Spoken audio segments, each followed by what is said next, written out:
covering Northern California. You're watching Action News Now, coverage you can count on. How much should students be allowed to use cell phones at school? Reporter Diego Moctezuma is live as the Chico School Board considers cracking down on phones at school. A Redding mom was arrested after police say they found her passed out behind the wheel with her 3 young daughters in the car. We'll look at the charges she's facing.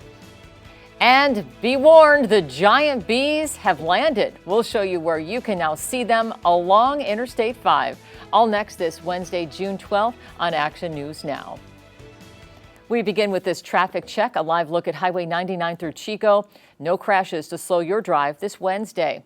And welcome in. Things will be heating up again this afternoon. And Patrick, have we cooled off much this morning? Well, you're actually a couple degrees warmer than what we were at this time yesterday because we just really didn't get much relief from the heat, given we're going to see another round of triple digits today. But there is cooling on the way. Here's what we have outside right now, excessive heat warning. That is going to be in effect because we have more triple digits again today through 8 p.m. this evening. So it's one of those days where, again, where you're going to want to pay attention to how you are feeling outside, drink plenty of water, and just know your limits when it comes to doing anything that's in the outdoors, and that's very strenuous. Right now, temperatures in the lower 70s for the most part in the valley, upper 70s in the North Valley of the Redding, coming in at 79. We are up by about 7 degrees in the North Valley to start the day, up by about 3 degrees in Oroville. So we are going to feel the heat as we head throughout the rest of the day because temperatures are only going up from here. Winds right now coming out of the north. For the most part, they are low to calm, 7 miles per hour in Redding and Red Bluff, but that will change later on, and that's going to have an impact on our temperatures. Now for your coffee forecast, you'll want to go with the cold brew once again because we are heating up to about the upper 70s by 8 a.m. and we will be back to around the low 100 to 108 degrees by this afternoon. I'll have more on what to expect with the heat and that cool down in just a few minutes. We'll check back. Thanks, Patrick. Do you think your child should be able to use a cell phone at school? And how much? That's the question facing the Chico School Board tonight as they consider new district-wide rules and ways to enforce a stricter phone policy. Action News Now reporter Diego Moctezuma is where the meeting is happening tonight at Marigold Elementary. Diego, what are the rules for phones on campus right now? Kelly, I spoke with board member Matt Tennis. He tells me for the most part, teachers don't allow phones in school, but it isn't consistent in every classroom. And what's worse, many say phones are impacting the learning environment. It's not just inside the class either. Tennis says students video record bullying, fights, and even pornographic videos. That's why the board wants to make one clear and consistent policy across all Chico Unified schools. Tennis says he has seen some of the problems firsthand, and he wants to make sure that phones are no longer interfering with education. We've got a lot of teachers who I've heard from personally who are pulling their hair out over trying to enforce the little makeshift rules we've got in place, and there needs to be more authority, and we need to kind of drop the hammer on these things. Now, he says studies show that cell phones are taking away from students' shot at getting a quality education. The rules right now are slightly different between elementary, junior high, and high school. For the lower levels, phones should be turned off and put away from first to the last bell. Now, the proposal hasn't really taken shape yet. The board members will come up with ideas for what that will entail in tonight's meeting here at Marigold Elementary. Live in Chico, I'm Diego Moctezuma with Action News Now. Diego, thanks. The regular meeting starts at 6 p.m. Also on that agenda, the school board will decide on a $239 million bond that could be placed on the November ballot to pay for facility improvements at Chico schools. Breaking news from overnight, firefighters rushed to stop a fire from spreading in Redding. Take a look at this. You can see Redding fire at the scene of the mobile home fire. It broke out in the 1100 block of Lake Boulevard just after 9 last night. They extinguished the flames within 10 minutes. They say the home had major damage estimated at $75,000. The 3 people living there got out safe. The cause of the fire is not known. New developments. We have learned what started the cod fire in Siskiyou County this week. CAL FIRE says it started due to the improper use of a weed eater. It started Monday around 6 p.m.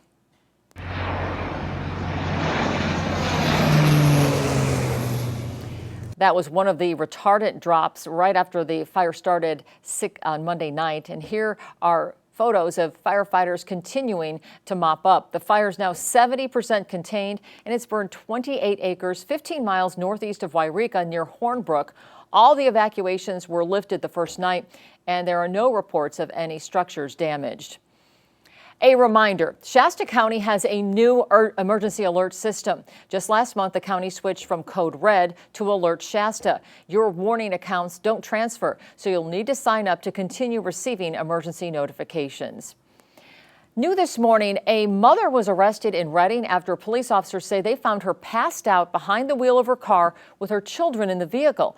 Katie Brooks was arrested yesterday afternoon just after 3:30. Officers say they found Brooks extremely intoxicated. Officers found the car stopped and the engine running at a stop sign at Creekside Street and Sacramento Drive in Redding. Brooks was unconscious in the car with her 3 young daughters. Police say her blood test showed that she was 4 times the legal limit for driving. She was arrested for child endangerment and driving under the influence. Today, Austin Hogan of Oroville will be sentenced in a Butte County courtroom for his part in a deadly drug deal in 2020. Hogan's testimony against Kyle Smith delayed the sentencing until today. Smith was the last of 3 conspirators involved in the murder to enter a plea last month. The DA said Smith was not one of the shooters.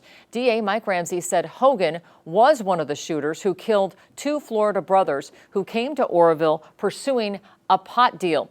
Hogan pleaded guilty a year ago, that's him on the left, to second-degree murder. On the same day, the co-shooter, Michael McGriff, pleaded guilty to first-degree murder and received 50 years in prison. Today, Hogan's sentencing hearing is at 8:30 a.m. New details, more than 1,000 customers remain without power in Trinity County.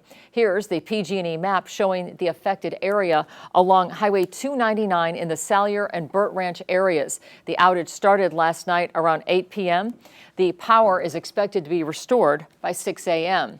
A reminder, if your power goes out, you can still watch the show by streaming it on our news app. Just search for Action News Now in your app store. New this morning, just check this out. How cool is this? You may want to buzz over to Orland to check out the newly completed massive bee sculptures now on display. Check out this new video of them being set in place along Interstate 5 for everyone to enjoy.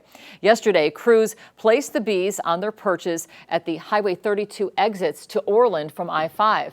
The artist, Jake Midgley, has been working on these bees for 3 years. The queen bee, which you see here, is 9 feet tall, sitting on a honeycomb. She's at the Highway 32 exit from southbound I-5. And the worker bee stands 6 feet tall. He sits on a flower and is at the exit from northbound I-5. The sculptures are part of the I-5 beautification project, commemorating Orland's title of Queen Bee Capital of North America. Definitely on my bucket list now. You're never more than 10 minutes away from your local weather on Action News Now. Patrick's in for court this morning, and I've been saying all week, what a perfect place for a social media post or a selfie with this just the giant bee over your shoulder. I know, and you don't have to worry about it stinging you. So exactly. That's the good news. You can get up and close and enjoy it. Now, you're probably going to want to visit it in the morning because we do have more triple digits on the way today. Here's what we have outside right now, though. This is the time to get outside, go for a walk, take a picture by a bee. That's not going to sting you. And, just enjoy some of the cooler weather. This is the view from the Flournoy camera in Tehama County, facing the Coast Mountain, so facing the west. We will see another day of the triple digits. We are cooling off nicely, though, tonight. So there is an end in sight to the heat we are seeing right now, and much cooler weather coming up this weekend. Now, we do still have that excessive heat warning in effect through 8 p.m. this evening. So just take it easy outside and know your limits. winds. The winds are going to be the key factor today on where our forecast goes. We will have some northerly breezes through the early afternoon hours, but by the mid to late afternoon into the early evening, that's when we start to see our pattern change. Winds coming out of the south. This will be the delta breeze kicking in by about 6:30, gusts up to about 20 miles per hour there. Still a chance for some northerly breezes to the north and the north end of the valley.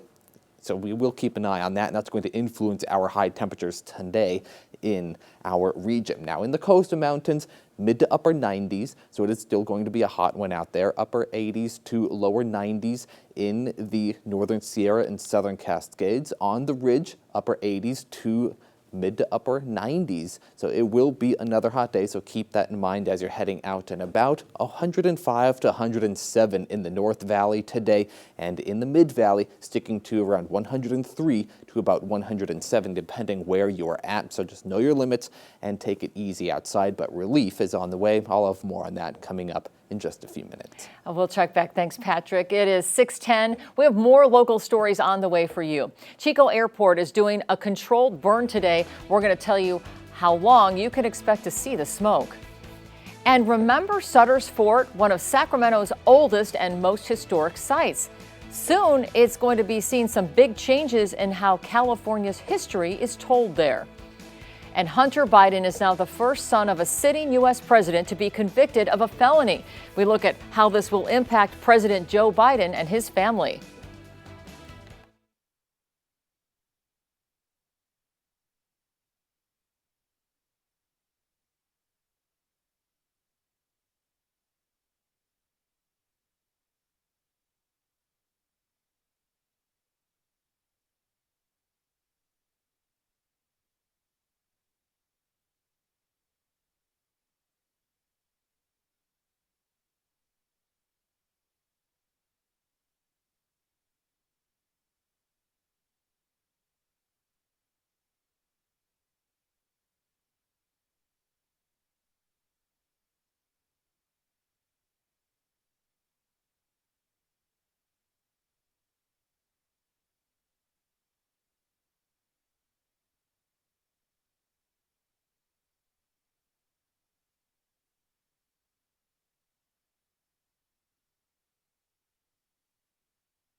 Breaking news this morning in Tehama County. The search is on for a hit-and-run driver who hit a motorcycle, sending 2 people to the hospital with serious injuries. This happened on Everett Freeman Way near Interstate 5 early this morning in front of Rolling Hills Casino in Corning. A man and a woman on that motorcycle suffered serious injuries and were taken by helicopter to the hospital. The suspect who was driving the vehicle that hit them remains on the loose. Hunter Biden is now the first son of a sitting U.S. president to be convicted of a felony. The jury found him guilty of lying about using crack cocaine when he purchased a gun. Jared Hill brings us reaction to the verdict. For the first time since his son's conviction, President Joe Biden and Hunter seen embracing Tuesday. A Delaware jury found Hunter Biden guilty on all 3 felony counts of making false statements about using drugs when purchasing a gun and unlawfully possessing that gun while addicted to drugs back in October of 2018. After the verdict, CBS News' Weijia Zhang spoke to one of the jurors who asked to remain anonymous. We treated it just like we would any other case. It wasn't about Hunter Biden. It wasn't about his family. It wasn't politically motivated. It was what he did. The biggest thing that he did was lied about not being a drug addict and not using cocaine and buying a gun. Hunter Biden's defense team tried to argue that at the time that he purchased the gun, Hunter believed he was in recovery and not addicted to drugs. But the prosecution used Hunter's own words from his memoir, describing his addiction to crack cocaine, to dispute those claims. This case was not just about addiction. This case was about the illegal choices defendant made while in the throes of addiction. Hunter left the courtroom holding hands with First Lady Jill Biden and his wife, Melissa. In a statement, he thanked his family for their support. President Biden, scrambling his schedule last minute to be with his son, released his own statement, reiterating that he will accept the outcome of the case, vowing to respect the process as Hunter considers an appeal. The judge has not yet set a date for sentencing. Hunter Biden faces up to 25 years in prison, though legal experts say a first-time offender of a nonviolent crime is not likely to get the maximum penalty. California Governor Gavin Newsom wants to back out of a deal he made last year to pay doctors more money to treat Medicaid patients. It's part of the plan to cover an estimated $45 billion budget deficit this year. Doctors have placed a measure on the November ballot that could force California to pay them more to treat Medicaid patients. It's the latest example of budgeting by the ballot box in California. The Newsom administration had conversations with stakeholders about potentially pulling the measure from the ballot. The deadline to do so would be June 27th. Sam Brown is the winner in Nevada's Republican Senate primary. His win sets up a fierce general election battle against incumbent Democratic Senator Jackie Rosen that just could decide which party controls the U.S. Senate. Brown is a retired Army captain, making his second try in 2 years for the U.S. Senate. Hey, Sam Brown here.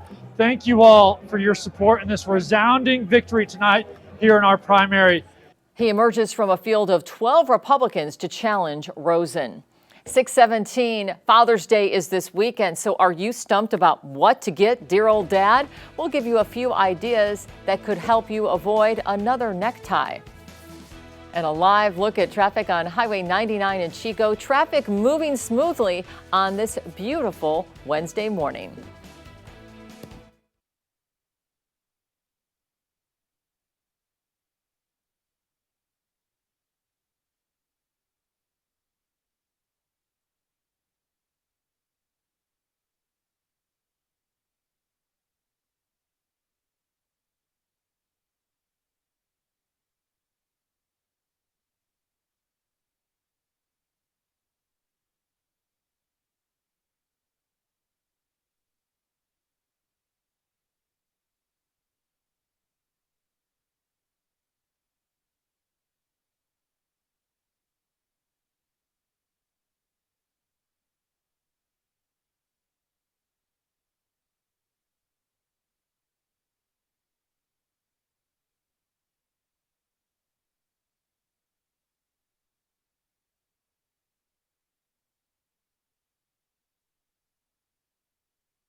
So if you're sitting there stumped about what are you going to get Dad for Father's Day, well, consider a gift that brings a shared experience with your father.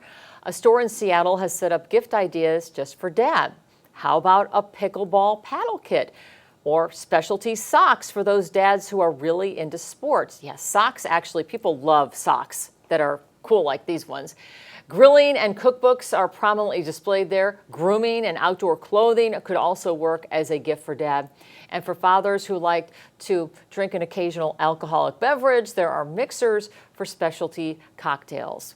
So you don't have to get Dad a tie or whatever, last minute thing you give him. It is hard to buy for Dad. It is. I usually like to do something where, okay, let's do a dinner or something, because I'm kind of over just getting stuff, because that way it doesn't build up in either the house or the apartment. So, just go, take Dad for a walk, go for a breakfast or anything. Now, if you're going to try and do that coming up, it is going to be a little hot today, so you will want to take it easy, but this weekend, looking absolutely fantastic if you want to get outside here for Northern California. We still have one more day of the heat, so here's what we're looking at outside right now. This is the view from the iGammy camera facing the north, Mount Shasta in the distance there, so the sun is coming up, illuminating the Southern Cascades to start the day.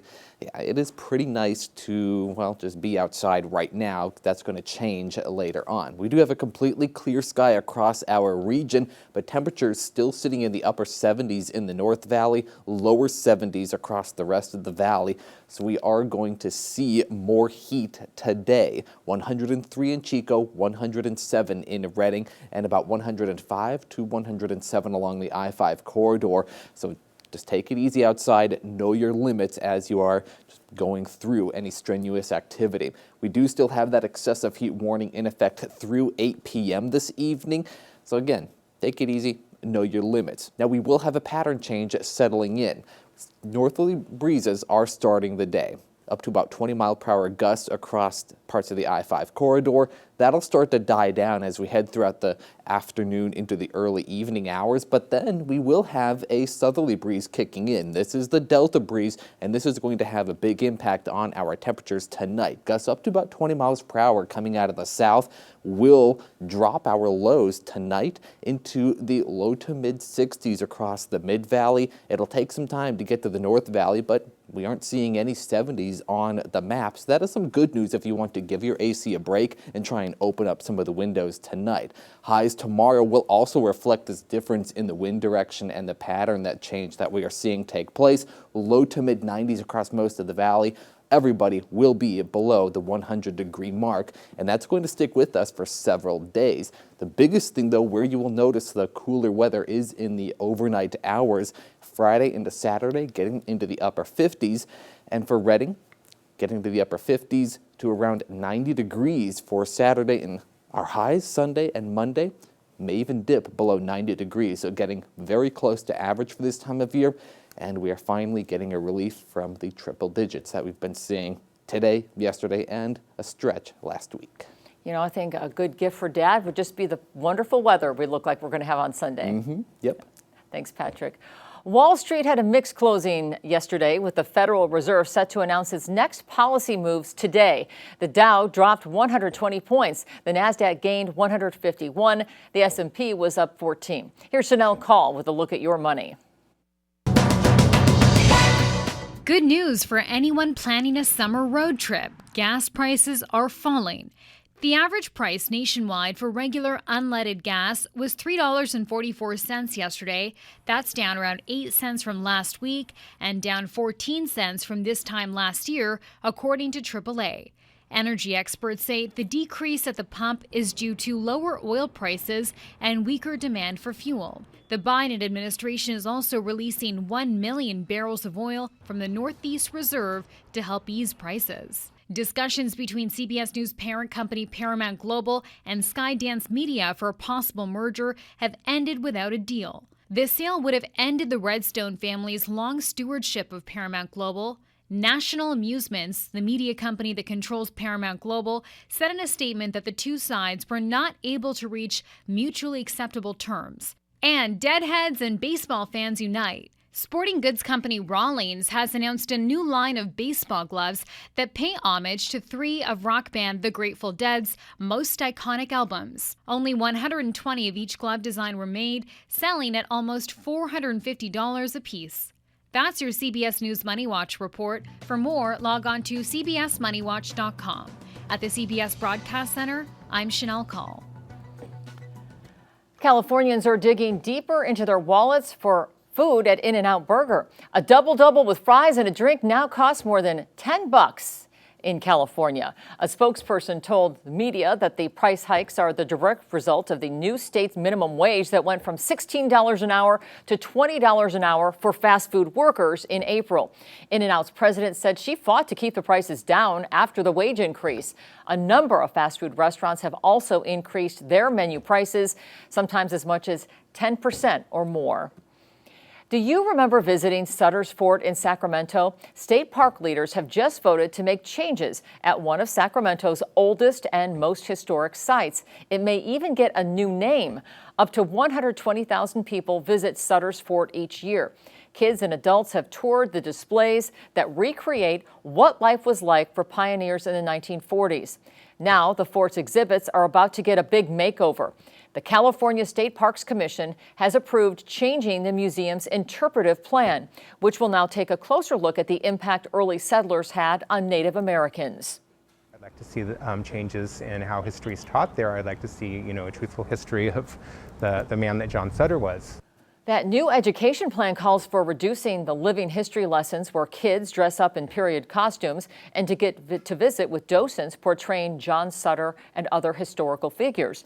The Parks Department is even considering removing the name Sutter from Sutter's Fort. Creating the new lessons is already underway. The total cost is expected to be about $2 million. We're working all new local stories for you this morning. The Chico School Board could crack down on kids' cell phone use on campus. Diego Moctezuma is live explaining what we can expect. And don't be alarmed. Shasta County is having a mock emergency warning test. We'll explain what you can expect.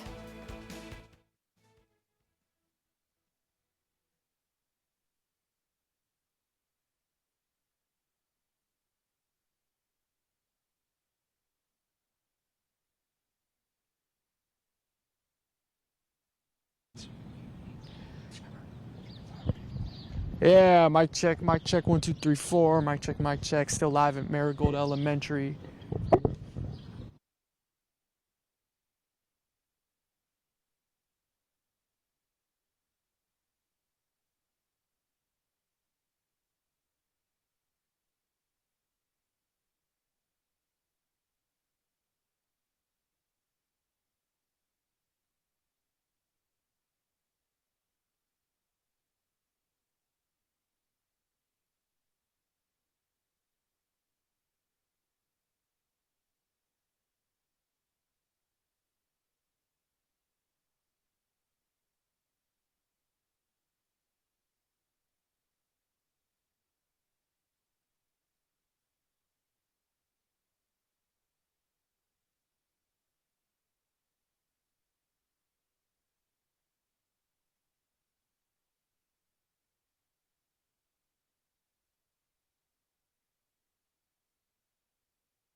Cell phones are impacting their concentration and the quality of the learning experience that kids are having in class. Chico Unified is looking at new policies cracking down on how much kids are allowed to use cell phones on campus. Nearly 3 months after a deadly shooting, police believe they have their shooter, a 15-year-old boy from Shasta County. And make sure your device is ready for the emergency test sounding off today. All next this Wednesday, June 10th on Action News Now. It's really nice to know that I now can use what I went through that was so life-changing and hard for me to help other people. And in this week's Wellness Wednesday, a local singer shares her story of recovery. A live look at your drive. Traffic moving smoothly on Highway 99 in Chico.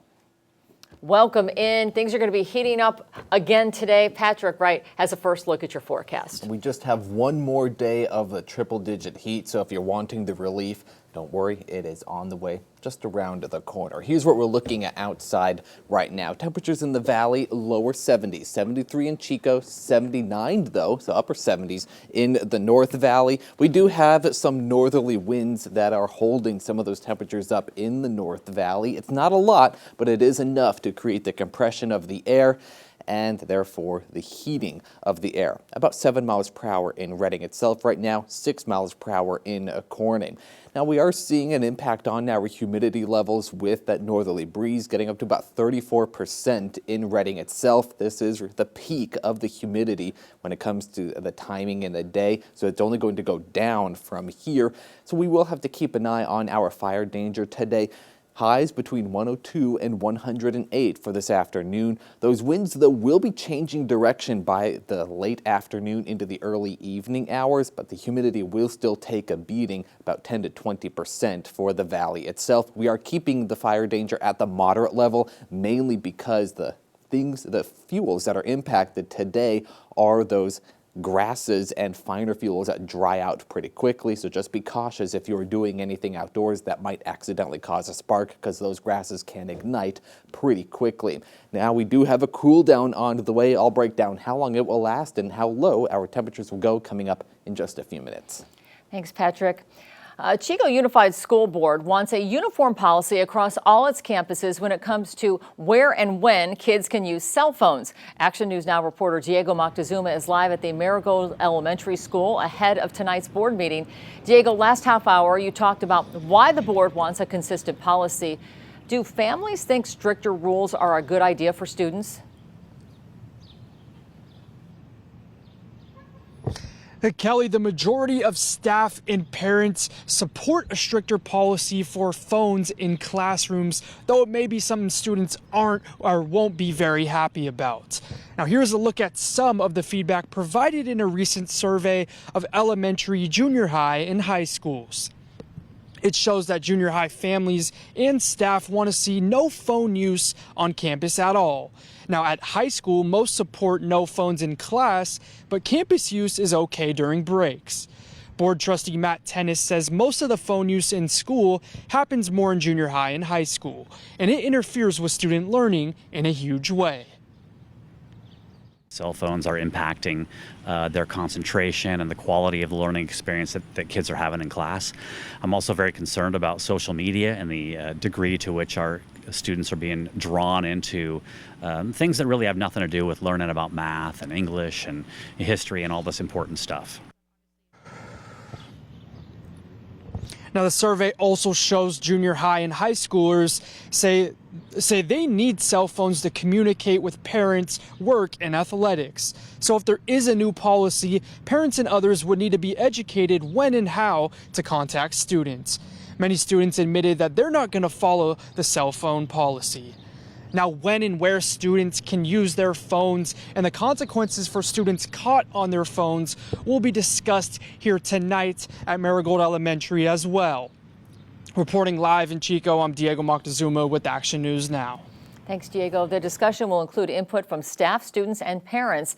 And also on the agenda, the board will decide on a $239 million bond if it will be put on the November ballot to improve programs and facilities for Chico schools. Is your Alert FM radio ready to go? Today, Shasta County is holding a mock emergency warning. Shasta County law enforcement will have a mass notification alert sounding for those with the Alert FM radios. We told you last week you need to update your device software from time to time. This is to prepare for times of crisis. If you have an Alert FM device, you'll get a test message today at 10 a.m. Today, you may see smoke coming from the Chico airport, but this is not an actual emergency. Chico firefighters are doing a controlled burn.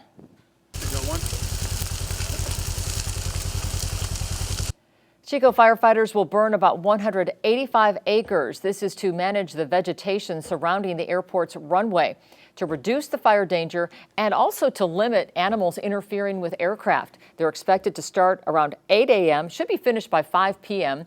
This also helps firefighters train and get ready for fire season.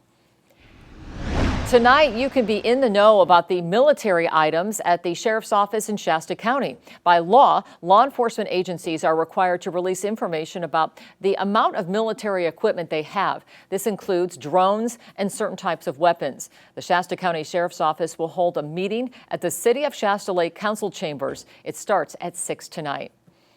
Nearly 3 months after a deadly shooting in Redding, police have filed murder charges against a 15-year-old boy from Boerne. This was the scene just after midnight on March 23rd at Hartnell and Cypress Avenues. A 31-year-old Redding man, Talon Sanders, was found shot lying on the ground. He died at the hospital. Police now revealed they suspected the 15-year-old from the beginning and even took him into custody for a separate incident. But after weeks of conducting interviews and reviewing evidence, that juvenile has now been charged with murder. Due to his age, his name has not been released. Butte County drug agents seized this in several searches yesterday. They arrested 3 people after serving the search warrant in Chico. They say they searched an Elm Street apartment, a car, and a separate Chico address, recovering more than 1,500 grams of meth and more than $1,800 in cash. The 3 people arrested were Robert Ulmer, his brother William Ulmer, and Kara Fandler. They were booked into Butte County Jail. It is 6:37. You're never more than 10 minutes away from your local weather on Action News Now. Patrick Wright is in the Weather Center giving you a look into what Wednesday will hold in store. Going to be hotter today than yesterday, Patrick? It's going to be pretty close to what we had yesterday. So some places may be a degree warmer, other places may be a degree cooler. It's just going to depend on a couple factors, which I'll break down here in just a moment. For now, it is going to start off rather warm today. Lower 70s for the most part across the valley, upper 70s in the north end of the valley. Chico itself sitting right around 73, which is what we could see here with Chico in the distance there, the view from the Deer Creek Highway camera.